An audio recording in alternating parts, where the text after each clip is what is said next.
স্বাগত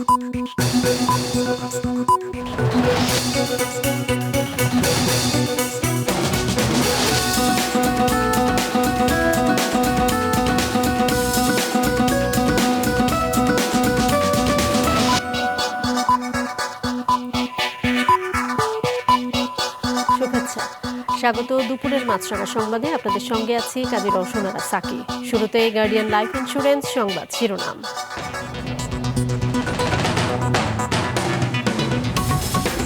ডাকসু ও হল ছাত্র সংসদ নির্বাচনের শেষ দিনের প্রচারে ক্যাম্পাস জুড়ে ব্যস্ত প্রার্থীরা ভোটারদের দিচ্ছেন নানা প্রতিশ্রুতি। সবার সহযোগিতা ছাড়া সুষ্ঠু নির্বাচন সম্ভব নয়, পলাতক ফ্যাসিস্টরা পরিস্থিতি অস্থিতিশীল করতে চায় বললেন স্বরাষ্ট্র উপদেষ্টা। সংসদীয় আসন পুনর্নির্ধারণের প্রতিবাদে ব্রাহ্মণবাড়িয়া, পাবনা ও বাগেরহাটে মহাসড়ক অবরোধ, যানজটে ভোগান্তি। শুনছিলেন শিরোনাম, এবারে বিস্তারিত। ঢাকা বিশ্ববিদ্যালয় কেন্দ্রীয় ছাত্র সংসদ ডাকসু ও হল সংসদ নির্বাচনে প্রচারের শেষ দিন আজ রাত 10টায় শেষ হবে প্রচার। আর মঙ্গলবার হবে বহুল প্রতীক্ষিত এই নির্বাচন। সেদিনই হবে গণনা, ঘোষিত হবে ফলাফল। এদিকে শেষ মুহূর্তে প্রার্থীরা ব্যস্ত নিজ নিজ প্যানেলের প্রচার নিয়ে। পুরো ক্যাম্পাস ঘুরে ঘুরে প্রচার চালাচ্ছেন প্রার্থীরা, ভোটারদের দিচ্ছেন নানা প্রতিশ্রুতি। আর ভোটাররা বলছেন তাদের জন্য যারা কাজ করবেন, ভোট দিবেন তাকেই। দুপুরে কলাভবনের সামনে শপথ পাঠ করে ছাত্রদল সমর্থিত প্যানেল। এ সময় ভিপি প্রার্থী আবিদুল ইসলাম খান বলেন, নির্বাচিত হলে ইশতেহার বাস্তবায়নে কাজ করবেন। এদিকে শেষ সময়ে এসেও সুষ্ঠু ভোট আর নানামুখী ষড়যন্ত্র নিয়ে শঙ্কিত প্রার্থীরা। এবার মোট 810টি বুথে ভোট গ্রহণ করা হবে। ভোট গ্রহণ চলবে বিকেল 4টা পর্যন্ত। দর্শক, ঢাকা বিশ্ববিদ্যালয় থেকে ডাকসু নির্বাচনের প্রচার সম্পর্কে সরাসরি জানাচ্ছেন স্টাফ রিপোর্টার দাউদ হাসান। আমরা চলে যাব এখন দাউদ হাসানের কাছে। দাউদ, শুনতে পাচ্ছেন? জানতে চাচ্ছি শেষ দিনের প্রচার এবং একই সঙ্গে পরিস্থিতি দুটো মিলে কেমন দেখছেন?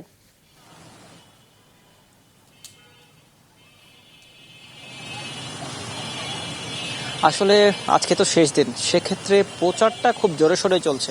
গত কয়েকদিন যেমন দেখেছি এই সময়টা একটু ঢিলে ঢালে প্রচার থাকে, কিন্তু আজকে কিন্তু একদম পুরো ক্যাম্পাস জুড়েই সকল ধরনের প্রার্থীরা, যারা প্রার্থীরা রয়েছেন স্বতন্ত্র এবং বিভিন্ন সমর্থিত স্বয়ংক্রিয় ছাত্র দলের স্বয়ংক্রিয় যে প্যানেলগুলো রয়েছে, সবাই কিন্তু আসলে তারা তাদের মতো করে প্রচার ভাগে বিভক্ত হয়ে তারা প্রচারণা চালাচ্ছে। পুরো ক্যাম্পাস কিন্তু লিফলেট এবং তাদের যে সকল প্রতিশ্রুতি, যে সকল ধরন, সেগুলোই কিন্তু ছেয়ে গেছে পুরো ক্যাম্পাস বলা যায়। এবং সবাই কিন্তু গিয়ে ভোটারদের কাছে নানান রকম প্রতিশ্রুতি দিচ্ছে, বলছে যে তারা তাদের যে সংকট সমাধান এবং যে সকল ভোটারদের যে সকল চাওয়া চাহিদা সেগুলো বাস্তবায়নে কাজ করবে, এমন কথাই কিন্তু বলছে।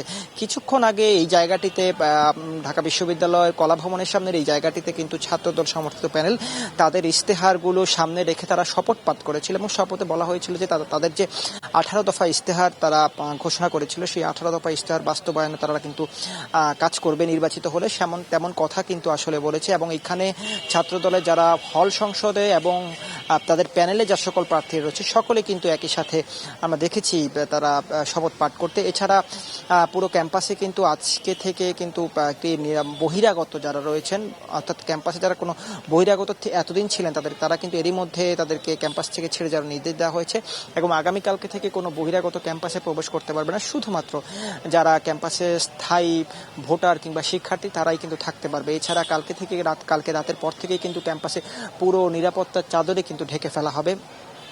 এছাড়া আমরা চিফ রিটার্নিং কর্মকর্তার কার্যালয় থেকে বলা হয়েছিল প্রথমে 710টি, অর্থাৎ গত কালকে পর্যন্ত 710টি কিন্তু বুথের কথা বলা হয়েছিল। যেহেতু এবার শিক্ষার্থী সংখ্যা সর্বোচ্চ সংখ্যক, তাই শিক্ষার্থীদের সুবিধার কথা মাথায় রেখে এবং যেন নির্বিঘ্নে সুষ্ঠুভাবে ভোটটি হয় সেই বিষয়গুলো মাথায় রেখে কিন্তু আরও 100টি বুথ বাড়ানো হয়েছে। যদিও কিন্তু ভোট কেন্দ্র 8টি রয়েছে, সেক্ষেত্রে এখন 810টি বুথে কিন্তু ভোট দিতে পারবে প্রার্থীরা। পাশাপাশি কিন্তু যেহেতু আগামীকালকে থেকে ক্যাম্পাস বন্ধ ঘোষণা করা হয়েছে, অর্থাৎ নির্বাচনের দিন, আগের দিন এবং পরদিন, এই 3 দিন বন্ধ থাকবে, সেক্ষেত্রে কিন্তু যেন যারা বহিরাগত শিক্ষার্থী রয়েছে তারা যেন এসে ক্যাম্পাসে সুষ্ঠুভাবে ভোট দিতে পারে, তার জন্য শাটল বাস সহ সকল ধরনের সার্ভিসের ব্যবস্থা রাখা হয়েছে। সাকি, এই ছিল সর্বশেষ। দাউদ, আপনাকে ধন্যবাদ। দর্শক, ডাকসু নির্বাচন সম্পর্কে জানালেন সহকর্মী দাউদ হাসান। এদিকে জাহাঙ্গীরনগর বিশ্ববিদ্যালয়ে কেন্দ্রীয় শিক্ষার্থী সংসদ জাকসু নির্বাচনের প্রচারের শেষ দিন ৯ সেপ্টেম্বর। শেষ সময়ে ব্যস্ততা বেড়েছে প্রার্থীদের। সাভার জেলা রিপোর্টার সৈয়দ হাসিবের পাঠানো তথ্য ছবি নিয়ে ডেস্ক রিপোর্ট। শেষ সময় জাকসু নির্বাচনকে ঘিরে চলছে প্রার্থীদের ব্যস্ততা। প্যানেলভুক্ত ও স্বতন্ত্ররা ক্যাম্পাসের বিভিন্ন স্থানে চালাচ্ছেন প্রচার। লিফলেট হাতে ক্যাম্পাসের বিভিন্ন হল ও সড়ক ঘুরে শিক্ষার্থীদের সাথে কুশল বিনিময়ের মাধ্যমে ভোট প্রার্থনা করছেন তারা। তুলে ধরছেন নিজেদের পরিচয় ও প্রতিশ্রুতি। যোগ্যতা দেখে আমরা নির্বাচিত করব আশা করি।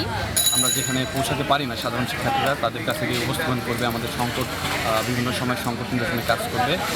আমি সেভাবে দিক বিবেচনা করে আমি আমার ভোট ইনশাআল্লাহ দেব। ক্যাম্পাসে নির্বাচনী কৌশলের অংশ হিসেবে স্বতন্ত্র সহ বিভিন্ন সংগঠনের পক্ষ থেকে এখন পর্যন্ত ঘোষণা করা হয়েছে 7টি প্যানেল।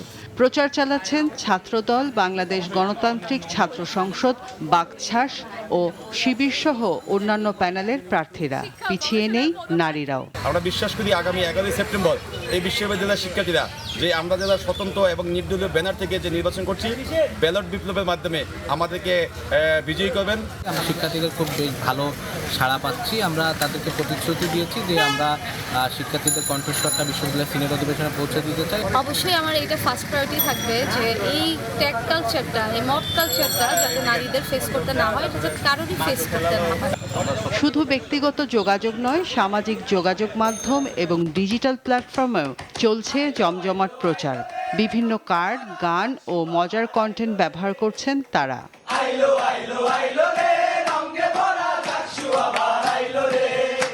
এত 12,000 স্টুডেন্টের কাছে আমাদের আসলে ওইভাবে পৌঁছানো সম্ভব না।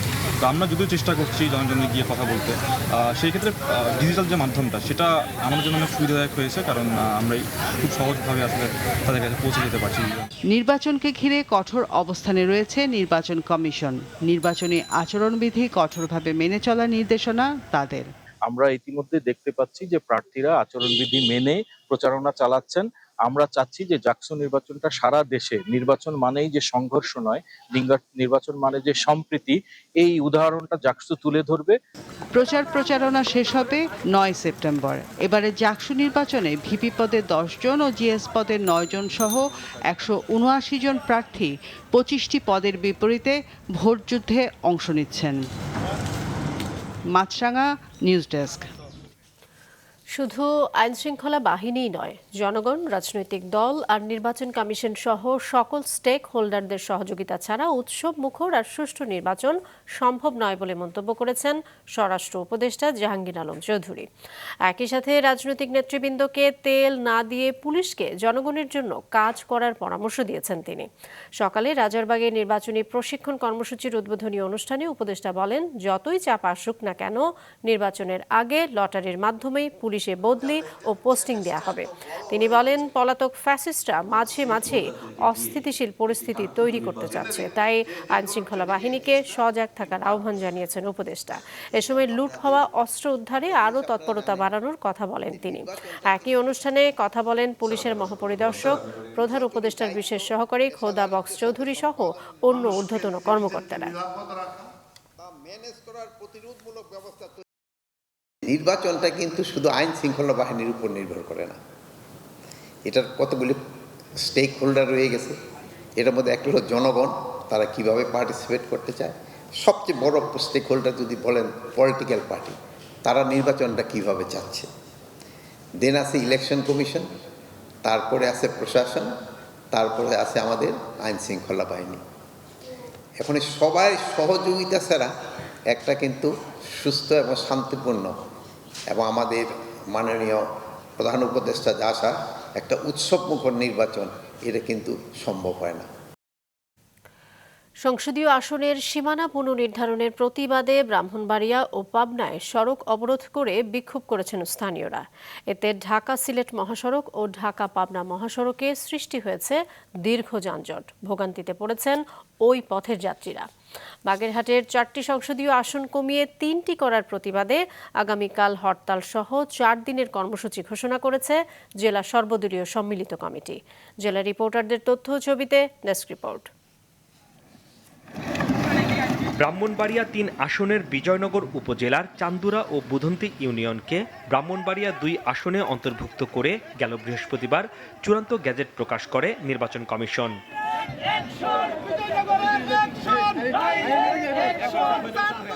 এর প্রতিবাদে সকালে ঢাকা সিলেট মহাসড়কের বিজয়নগর উপজেলার চান্দুরা বাসস্ট্যান্ড এলাকায় সর্বদলীয় সংগ্রাম পরিষদের ব্যানারে সড়ক অবরোধ করে বিক্ষোভ করেন আন্দোলনকারীরা। এ সময় বক্তারা বলেন, নতুন এই সিদ্ধান্তের ফলে প্রশাসনিক ও অর্থনৈতিকভাবে ক্ষতিগ্রস্ত হবে ২ ইউনিয়নের বাসিন্দারা। দলমত নির্বিশেষে, অর্থাৎ এখানে বিজয়নগরের জনগণ নেমে এসেছে। এখানে কে এনসিপি করে, কে জামাত করে, কে বিএনপি বা হেফাজত করে, এখানে রাজনৈতিক করার কোনো সুযোগ নাই। এখানে জনগণের দাবি। আমরা 2টি উপজেলা ভৌগোলিকভাবে অঙ্গাঙ্গিভাবে জড়িত। আমরা কিছুতেই আমরা সদর থেকে বিচ্ছিন্ন হতে চাই না। অবরোধের কারণে ঢাকা সিলেট মহাসড়কে অন্তত 10 কিলোমিটার এলাকা জুড়ে তীব্র যানজট সৃষ্টি হয়েছে। ভোগান্তিতে পড়েছেন যাত্রীরা। পাবনা 1 সংসদীয় আসনের সীমানা পুনর্বহালের দাবিতে বেড়া উপজেলার বাসিন্দারা ঢাকা পাবনা মহাসড়ক অবরোধ করেছেন। এতে বিএনপি ও এর অঙ্গ সহযোগী সংগঠনের নেতাকর্মীরা অংশ নেন। সকাল থেকে টায়ার জ্বালিয়ে বিক্ষোভ করছেন তারা। অবরোধকারীদের দাবি, পাবনা 1 আসন থেকে অন্যায়ভাবে বেড়া উপজেলাকে বাদ দিয়ে পাবনা 2 আসনের সঙ্গে যুক্ত করা হয়েছে, যা তাদের ব্যবসা বাণিজ্য ও জনজীবনের সঙ্গে সামঞ্জস্যপূর্ণ নয়। পরিস্থিতি নিয়ন্ত্রণে ঘটনাস্থলে অতিরিক্ত পুলিশ মোতায়েন করা হয়েছে। বেড়াসাতিয়া যাতে ঐক্যবদ্ধ থাকে এবং নির্বাচনী এলাকা থাকে, তার জন্য আমরা প্রতিবাদ করছি। 68 পাবনা 1-এ যাবৎ যতবার মন্ত্রী হয়েছেন এই বেড়া থেকেই হয়েছেন। বেড়ার লোকই 68 পাবনা 1-এ নেতৃত্ব দিয়েছেন। আমরা সেই নেতৃত্বটা ফিরে পেতে চাই। আমরা আবার পুনর্বল চাই। এদিকে বাগেরহাট জেলার 4টি সংসদীয় আসন কমিয়ে 3টি করে প্রজ্ঞাপন জারির প্রতিবাদে হরতাল কর্মসূচি ঘোষণা করেছে জেলার সর্বদলীয় সম্মিলিত কমিটি। 8 তারিখ সকাল সন্ধ্যা হরতাল বাগেরহাটের জেলা সহ প্রতিটি উপজেলায়। 9 তারিখে আমরা আবার বিক্ষোভ মিছিল করব প্রতিটি উপজেলায় একই টাইম বিকেল 5টায়। 10, 11, 48 ঘন্টার হরতাল বাগেরহাট জেলা সহ প্রতিটি উপজেলায়। সকালে বাগেরহাট প্রেস ক্লাবে এক সংবাদ সম্মেলনে এই কর্মসূচি জানানো হয়। হাসনাইন তানভীর, মাছরাঙা সংবাদ, ঢাকা। রাজধানীর চানখারপুলে 6 জনকে হত্যার ঘটনায় মানবতাবিরোধী অপরাধের মামলায় সাক্ষ্য দেওয়ার সময় 10ম শ্রেণীর ছাত্র শহীদ শাহরিয়ার খান আনাসের মা সাবেক প্রধানমন্ত্রী শেখ হাসিনা সহ তার ছেলের হত্যাকারীদের ফাঁসির দাবি জানিয়েছেন। এদিকে বিচারপতি নজরুল ইসলাম চৌধুরীর নেতৃত্বাধীন আন্তর্জাতিক অপরাধ ট্রাইব্যুনাল 2-এ রংপুরের আবু সাইদ হত্যা মামলায় দ্বিতীয় দিনের সাক্ষ্য গ্রহণ আজ। এই মামলার 30 আসামির মধ্যে গ্রেপ্তার থাকা 6 আসামিকে সকালে হাজির করা হয় ট্রাইব্যুনালে। ট্রাইব্যুনাল 1-এ চানখারপুলে 6 জনকে হত্যার মামলায় ডিএমপির সাবেক কমিশনার হাবিবুর রহমান সহ 8 আসামির বিরুদ্ধে 5ম দিনে নবম সাক্ষী হিসেবে সাক্ষ্য দিয়েছেন শহীদ আনাসের মা সঞ্জিদা খান দীপ্তি। চট্টগ্রাম বিশ্ববিদ্যালয়ে শিক্ষার্থীদের সাথে পাশের গ্রামবাসীর ভয়াবহ সংঘর্ষের পর পরিস্থিতি শান্ত হলেও অভিযোগ উঠেছে এখনও নারী শিক্ষার্থীদের ধর্ষণের হুমকি দেওয়া হচ্ছে। নাজমুল সাদিকের রিপোর্ট, ক্যামেরায় ছিলেন সঞ্জীব দে। চট্টগ্রাম বিশ্ববিদ্যালয় সংলগ্ন জোবরা গ্রামের বাসিন্দাদের সঙ্গে শিক্ষার্থীদের ভয়াবহ সংঘর্ষ শুরু হয় 30 আগস্ট। 2 দিন পর নানামুখী তৎপরতায় পরিস্থিতি শান্ত হয়েছে, তবে পুরোপুরি স্বাভাবিক হয়নি। চট্টগ্রাম বিশ্ববিদ্যালয়ে কাজ করা সংগঠন নারী অঙ্গন অভিযোগ করেছে সংঘবদ্ধ ধর্ষণের হুমকি দেওয়া হয়েছে। নারী শিক্ষার্থীদের ওপর মোরাল পুলিশিং, ধর্ষণের হুমকি, সাইবার বুলিং ও প্রশাসনের অবহেলার প্রতিবাদ জানিয়ে প্রধান উপদেষ্টা ও দেশবাসীর উদ্দেশ্যে খোলা চিঠি পাঠ করে সংগঠনটি। 2 নং গেট এলাকায় যেসব নারী শিক্ষার্থীরা ছিল তাদেরকে স্থানীয় সন্ত্রাসীরা গ্যাং রেপ করে মেরে ফেলার হুমকি দিচ্ছে। নারী অঙ্গন চট্টগ্রাম বিশ্ববিদ্যালয়ের 2 জন সদস্যকে তাদের হোয়াটসঅ্যাপ নাম্বারে কুরুচিপূর্ণ মেসেজ দিচ্ছে। একজনের ছবি ব্যবহার করে হোয়াটসঅ্যাপ অ্যাকাউন্ট খুলে পরিচিত লোকজনদেরকে হেনস্থা করছে। এই সকল ঘটনা আমাদের জন্য খুবই উদ্বেগজনক। বিশ্ববিদ্যালয়ের বাইরের লোকদের সাথে সাথে এমন কাজ বিশ্ববিদ্যালয়ের শিক্ষক ও একটি রাজনৈতিক দলের অনেকে করছেন অভিযোগ শিক্ষার্থীদের সংগঠনটির। আরেকটি মহল ভিকটিম নারী শিক্ষার্থী ও 2 নং গেটের অবস্থানরত নারী শিক্ষার্থীদের নিয়ে কুরুচিপূর্ণ মন্তব্য এবং তাদের দোষী সাব্যস্ত করাতে চাচ্ছে। নারী শিক্ষার্থীদের সুরক্ষায় অতি শীঘ্রই যৌন নিপীড়ন বিরোধী সেল কার্যকর করা এবং নারী শিক্ষার্থীদের ওপর মোরাল পুলিশিং, মব ও সাইবার বুলিং বন্ধ করার জন্য কার্যকরী পদক্ষেপ গ্রহণ করা। সাধারণ শিক্ষার্থীরা বলছেন, নারী নয়, শিক্ষার্থী হিসেবে অধিকার চান তারা। সামাজিক যোগাযোগ মাধ্যমে হেনস্থার কথাও জানান তারা। তো আমাদের সমাজ ব্যবস্থাটা এরকম যে আমরা ছেলেদের যে চোখে দেখি, মেয়েদের আসলে ওই চোখেটা দেখে না। হাজার হলেও আমাদের দেশটার সমাজ ব্যবস্থাটাই এরকম। শারীরিক গঠন থেকে শুরু করে তার মুখে ভাষা থেকে শুরু করে সব কিছু কোট করে যেভাবে হচ্ছে যে প্রচার করা হয়, উপস্থাপন করা হয়, এটা আসলে কখনোই কাম্য নয়। নারী শিক্ষার্থীদের হেনস্থার ঘটনার তীব্র প্রতিবাদ জানিয়েছে বিশ্ববিদ্যালয়ের ছাত্রদের অনেকে। এই জন্য বিশ্ববিদ্যালয়ের কিছু সিদ্ধান্তকে দায়ী করছেন তারা। স্বৈরাচার পতনে ভার্সিটির পোলাপাইনের যে একটা অবদান, সেই অবদানটাকে মানে প্রশ্নবিদ্ধ করার জন্য ওরা হচ্ছে যে এই আমাদের মেয়ে আপুরা ভাইয়েরা যারা আছে ওদের চরিত্রে আঘাত করার চেষ্টা করছে। শিক্ষার্থীদের এসব অভিযোগের জবাবে বিশ্ববিদ্যালয় কর্তৃপক্ষ গণমাধ্যমকে জানায় বিষয়টি গুরুত্ব সহকারে দেখা হচ্ছে। নাজমুল সাদিকি, মাছরাঙ্গা সংবাদ, চট্টগ্রাম। লেখক, গবেষক, রাজনীতিক ও জাতীয় মুক্তি কাউন্সিলের সভাপতি বদরুদ্দিন ওমর আর নেই। সকাল 10টার দিকে রাজধানীর শ্যামলীর বাংলাদেশ স্পেশালাইজড হাসপাতালে তার মৃত্যু হয়। তার বয়স হয়েছিল 94 বছর। গত প্রায় 1 মাস ধরে তিনি অসুস্থ ছিলেন। আজ সকালে তিনি অসুস্থ হয়ে পড়লে আবারও হাসপাতালে নেওয়া হয়। সেখানে চিকিৎসক তাকে মৃত ঘোষণা করেন। 1961 সালে যুক্তরাজ্যের অক্সফোর্ড বিশ্ববিদ্যালয় থেকে তিনি দর্শন, রাজনীতি ও অর্থনীতি বিষয়ে PPE ডিগ্রি নিয়ে দেশে ফিরে আসেন।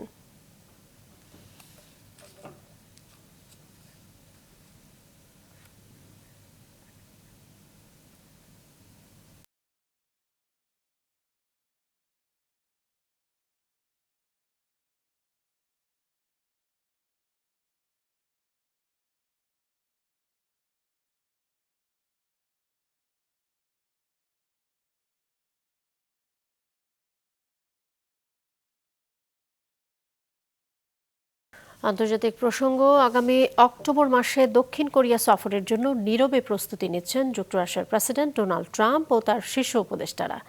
সে সময় দেশটিতে হবে এশিয়া প্যাসিফিক ইকোনমিক কোঅপারেশন অ্যাপেকে বাণিজ্য মন্ত্রীদের সম্মেলন। বিষয়টি সিএনএনকে নিশ্চিত করেছেন ট্রাম্প প্রশাসনের 3 কর্মকর্তা। সম্মেলনটি অক্টোবরের শেষ দিক থেকে নভেম্বরের শুরুর দিকে গিয়ংজু শহরে হওয়ার কথা। কর্মকর্তারা জানান, অ্যাপেক সম্মেলনের ফাঁকে ট্রাম্প শি দ্বিপক্ষীয় বৈঠক নিয়ে গুরুত্বের সঙ্গে আলোচনা হয়েছে, তবে এখনও কোনো চূড়ান্ত সিদ্ধান্ত হয়নি। এবারে খেলার খবর। এশিয়া কাপ খেলতে আজ সকালে আরব আমিরাতের উদ্দেশ্যে দেশ ছেড়েছে বাংলাদেশ ক্রিকেট দলের 9 জন খেলোয়াড়। সকালে লিটন দাস, মোস্তাফিজুর রহমান, শেখ মেহেদি, তাওহিদ হৃদয়, তানজিন তামিম, রিশাদ হোসেন, সাইফ হাসান, জাকির আলী, শামীম পাটোয়ারির সাথে 3 জন কোচিং স্টাফ রওনা দেন। বাকি ক্রিকেটাররা যাবেন সন্ধ্যা 7:30টায়। এশিয়া কাপের প্রস্তুতিতে নেদারল্যান্ডসের বিপক্ষে টি-20 সিরিজ খেলে টাইগাররা, যদিও 3 ম্যাচের সিরিজ 2-0 ব্যবধানে জেতে বাংলাদেশ। বৃষ্টির কারণে তৃতীয় ম্যাচটি শেষ হয়নি। যাওয়ার আগে দলের wicket keeper batter Zakir Ali জানান, অংশগ্রহণ নয়, চ্যাম্পিয়ন হওয়ার লক্ষ্য এবার বাংলাদেশের ক্রিকেটারদের। দুপুরের সংবাদ শেষ করছি, যাবার আগে গার্ডিয়ান লাইফ ইন্স্যুরেন্স সংবাদ শিরোনামগুলো আরও একবার। ডাকসু ও হল ছাত্র সংসদ নির্বাচনের শেষ দিনের প্রচারে ক্যাম্পাস জুড়ে ব্যস্ত প্রার্থীরা, ভোটারদের দিচ্ছেন নানা প্রস্তুতি। সবার সহযোগিতা ছাড়া সুষ্ঠু নির্বাচন সম্ভব নয়, পলাতক ফ্যাসিস্টরা পরিস্থিতি অস্থিতিশীল করতে চায় বললেন স্বরাষ্ট্র উপদেষ্টা। সংসদীয় আসন পুনর্নির্ধারণের প্রতিবাদে ব্রাহ্মণবাড়িয়া, পাবনা ও বাগেরহাটে মহাসড়ক অবরোধ, যানজটে ভোগান্তি। এই ছিল এখনকার মতো। আমাদের পরবর্তী সংবাদ বিকেল 5টায় দেখার আমন্ত্রণ রইল।